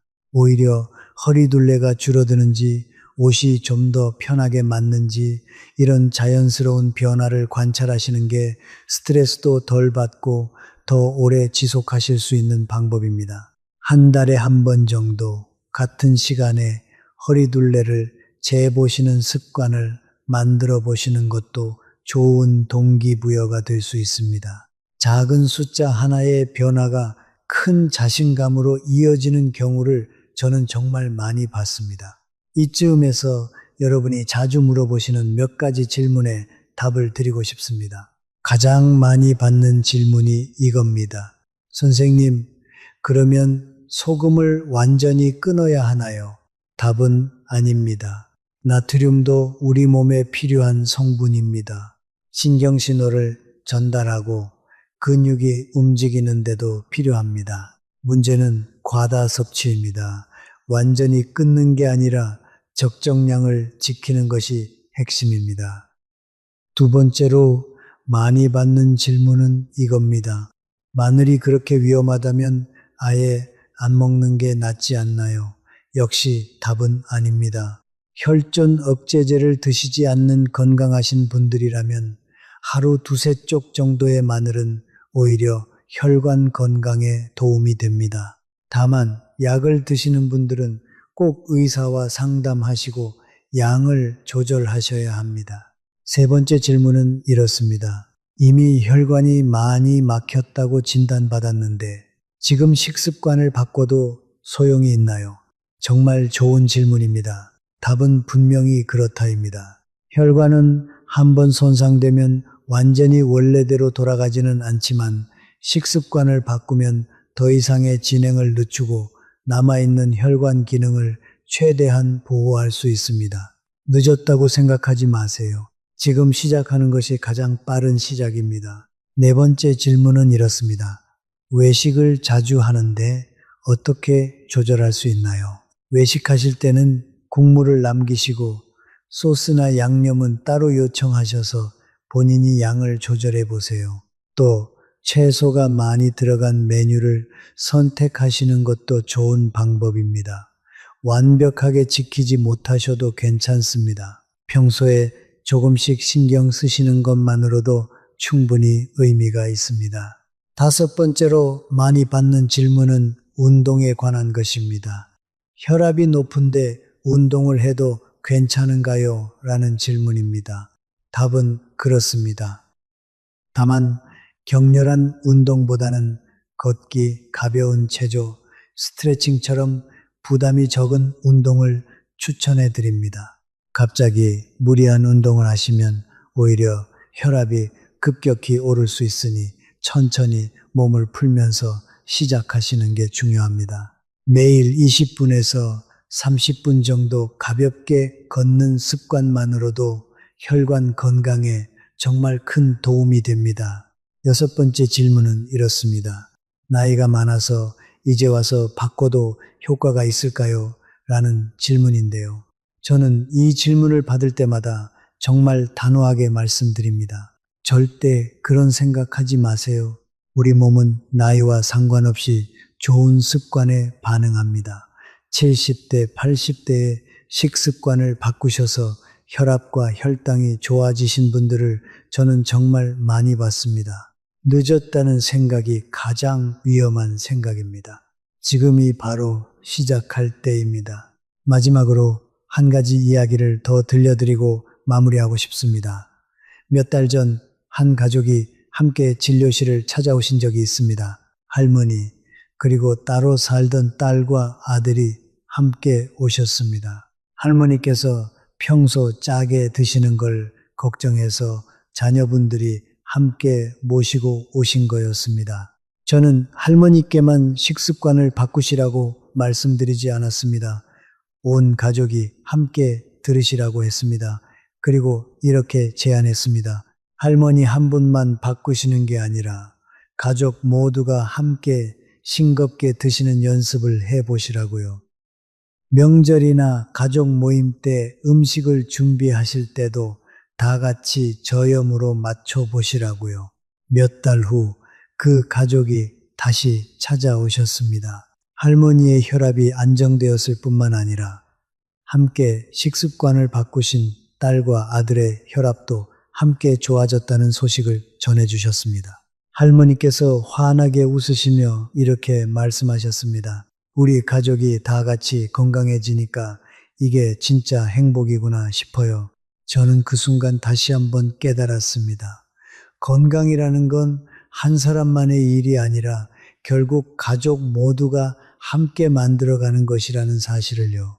오늘 이 이야기를 들으신 여러분도 혹시 가능하시다면 가족분들과 함께 나눠보시면 좋겠습니다. 혼자보다는 함께 할 때 그 변화는 훨씬 오래, 훨씬 단단하게 이어집니다.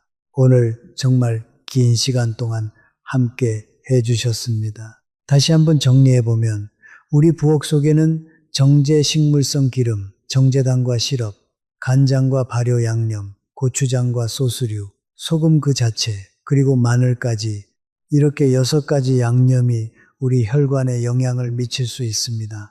이 중 어느 것도 완전히 끊어야 할 나쁜 음식은 아닙니다.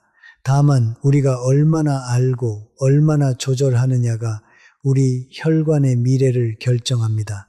저는 30년 넘게 심장과 혈관을 들여다보면서 정말 많은 분들을 만났습니다. 어떤 분은 너무 늦게 알아서 후회하셨고, 어떤 분은 조금이라도 빨리 알아서 큰 위기를 피하셨습니다. 그 차이는 결국 정보였습니다. 알고 있느냐, 모르고 있느냐. 오늘 이 시간을 통해서 여러분은 그 정보를 얻으셨습니다. 이제 남은 건 작은 실천뿐입니다. 거창한 결심은 필요 없습니다. 오늘 저녁 식사에서 국물을 조금만 덜 드시는 것, 식후에 잠깐 걸어보시는 것, 내일 아침에 혈압을 한번 재보시는 것, 이런 작은 실천 하나하나가 모여서 결국 큰 변화를 만들어냅니다. 저는 여러분이 앞으로도 오랫동안 가족들과 함께 건강하게 행복하게 지내시길 진심으로 바랍니다. 손주들의 손을 잡고 산책하시고 자녀분들과 함께 맛있는 식사를 나누시고 그 모든 순간들을 건강한 몸으로 마음껏 누리시길 바랍니다. 마지막으로 연령대별로 조금 다르게 신경 쓰셔야 할 부분도 짧게 말씀드리고 싶습니다. 50대에 들어서신 분들이라면 지금부터가 가장 중요한 시기입니다. 아직 큰 증상이 없으시더라도 이때부터 식습관을 조금씩 조정해 놓으시면 60대, 70대가 훨씬 편해집니다. 정기검진을 거르지 마시고 혈압과 혈당, 콜레스테롤 수치를 꼭 확인하세요. 60대에 들어서신 분들이라면 이미 혈관이 어느 정도 변화를 겪고 있는 시기입니다. 오늘 말씀드린 4가지 습관, 혈압 체크, 칼륨 섭취, 충분한 물, 식후, 가벼운 운동을 본격적으로 생활 속에 자리 잡게 하셔야 할 때입니다. 아직 늦지 않았지만 미루실수록 시간이 아깝습니다. 70대 이상이신 분들이라면 급격한 변화보다는 천천히 무리하지 않는 방향으로 접근하시는 게 좋습니다. 갑자기 식습관을 너무 크게 바꾸시면 오히려 몸에 부담이 될 수 있습니다. 가족분들과 상담하시면서 조금씩 꾸준히 조정해 나가시길 권해드립니다. 그리고 무엇보다 몸이 보내는 신호에 더 민감하게 반응하셔야 합니다. 작은 증상이라도 가볍게 넘기지 마세요. 연령대가 어떻든 오늘 핵심은 같습니다. 아는 것에서 시작해서 작은 실천으로 이어가는 것, 그것이 우리 혈관을, 우리 삶을 지키는 가장 확실한 방법입니다. 오늘 양념 이야기를 주로 했지만 혈압과 혈관 건강에 영향을 미치는 또 다른 중요한 요소도 잠깐 짧게 짚어드리고 싶습니다. 바로 스트레스와 수면입니다. 사실 식습관만큼이나 이 2가지도 우리 혈관에 큰 영향을 미칩니다. 스트레스를 받으면 우리 몸은 자연스럽게 혈압을 올리는 호르몬을 분비합니다. 원래는 위급한 상황에서 우리 몸을 보호하기 위한 반응인데 요즘처럼 만성적으로 스트레스를 받는 환경에서는 이 반응이 계속 켜져 있는 상태가 되어버립니다. 혈압이 늘 조금씩 높은 상태로 유지되면서 혈관에 지속적인 부담을 줍니다. 수면도 마찬가지입니다. 잠을 충분히 못 자거나 자다가 자주 깨시는 분들은 혈압 조절이 잘 안 되는 경우가 많습니다. 특히 코를 심하게 골거나 자다가 숨이 잠깐씩 멈추는 수면 무호흡증이 있으신 분들은 밤사이 혈압이 크게 오르내리면서 혈관에 더 큰 부담을 줍니다. 혹시 가족분이 코를 심하게 곤다거나 자다가 숨이 멈추는 것 같다는 이야기를 들으신 적이 있다면 한번 전문 검사를 받아보시는 것도 좋은 방법입니다. 그러니까 오늘 말씀드린 식습관 관리와 함께 스트레스를 줄이고 충분히 잠을 자는 것도 함께 신경 써주시면 더욱 좋은 효과를 보실 수 있습니다. 가벼운 산책, 좋아하시는 음악, 듣기, 가족이나 친구분들과의 즐거운 대화, 이런 것들이 모두 스트레스를 줄이는 데 도움이 됩니다. 마음이 편안해지면 우리 혈관도 함께 편안해집니다. 저는 종종 환자분들께 명상이나 깊은 호흡 연습을 권해드리기도 합니다. 복잡한 방법이 필요한 게 아닙니다. 하루에 5분, 10분 정도 조용한 곳에 앉아서 천천히 숨을 들이쉬고 내쉬는 것만으로도 마음이 한결 편안해지고 혈압도 안정되는 효과를 보실 수 있습니다. 아침에 일어나서 혹은 잠들기 전에 잠깐씩 시간을 내어 보세요. 처음엔 어색하게 느껴지실 수 있지만 꾸준히 하시면 분명히 그 효과를 느끼실 겁니다. 저도 처음 시작했을 때는 가만히 앉아 있는 것조차 답답하게 느껴졌습니다. 하지만 며칠 꾸준히 해보니 머리가 맑아지고 마음이 한결 가벼워지는 걸 느꼈습니다. 그리고 햇볕을 쬐며 가볍게 걷는 것도 정말 좋은 방법입니다. 자연 속에서 걷는 것만으로도 마음이 차분해지고 스트레스 호르몬이 줄어든다는 연구 결과도 많이 있습니다. 꼭 먼 곳까지 가실 필요는 없습니다. 집 근처 공원이나 동네 골목길을 천천히 걸으시는 것만으로도 충분합니다. 매일 같은 길을 걸으셔도 좋고 날마다 조금씩 다른 길로 다녀보셔도 좋습니다. 중요한 건 거리가 아니라 꾸준함입니다. 그리고 한 가지 더, 비용에 대한 걱정도 있으실 수 있습니다. 건강을 챙기려면 돈이 많이 들지 않을까라고 생각하시는 분들도 계실 텐데요. 사실 오늘 말씀드린 방법들은 거의 다 돈이 들지 않습니다. 국물을 적게 드시는 것, 물을 충분히 드시는 것, 식후에 걷는 것, 이런 것들은 모두 비용이 전혀 들지 않습니다. 바나나나 고구마, 시금치 같은 칼륨이 풍부한 음식들도 시장에서 아주 저렴하게 구하실 수 있습니다. 비싼 영양제나 특별한 건강식품을 따로 사실 필요가 전혀 없습니다. 오히려 가공식품과 외식을 줄이고 직접 조리해서 드시면 건강도 챙기고 생활비도 함께 아끼실 수 있습니다. 저는 이 점을 정말 강조해서 말씀드리고 싶습니다. 건강한 식습관이 결코 부담스러운 지출을 의미하지 않습니다. 오히려 더 경제적인 선택이 될 수 있습니다. 그리고 이웃분들이나 친구분들이 여러분의 달라진 모습을 보시면 분명 비결을 물어보실 겁니다. 예전보다 더 건강해 보이신다고, 더 활기차 보이신다고요. 그럴 때 오늘 들으신 이야기를 자연스럽게 나눠주시면 됩니다. 비싼 돈을 들이지 않고도 또래보다 건강하고 활기찬 모습을 유지하실 수 있다는 것, 그것이 바로 오늘 이 시간이 드리고 싶은 가장 큰 선물입니다.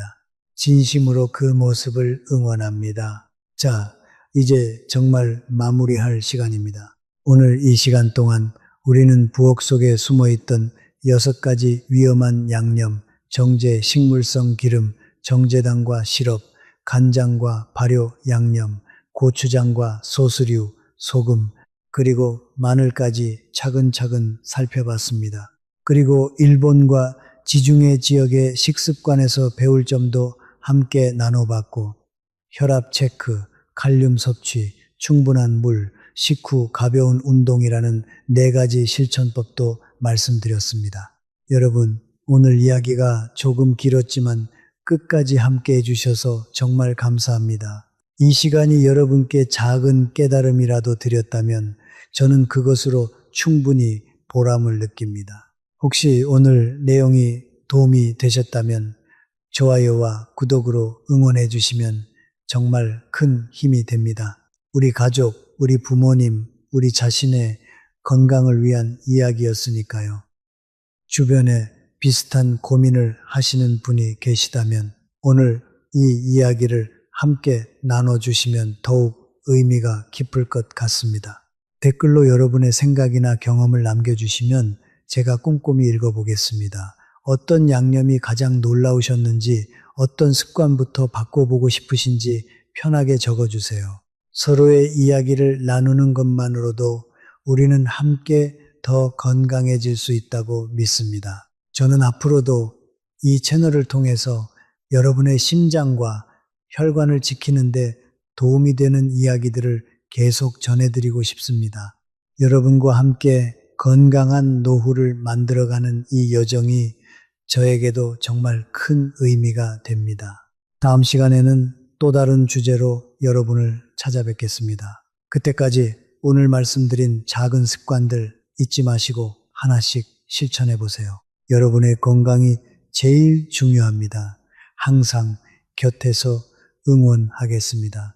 오늘도 끝까지 들어주셔서 감사합니다. 여러분의 시간을 내어 함께 해주신 것 다시 한번 깊이 감사드립니다. 다음 시간에 또 건강한 이야기로 찾아뵙겠습니다. 안녕히 계세요.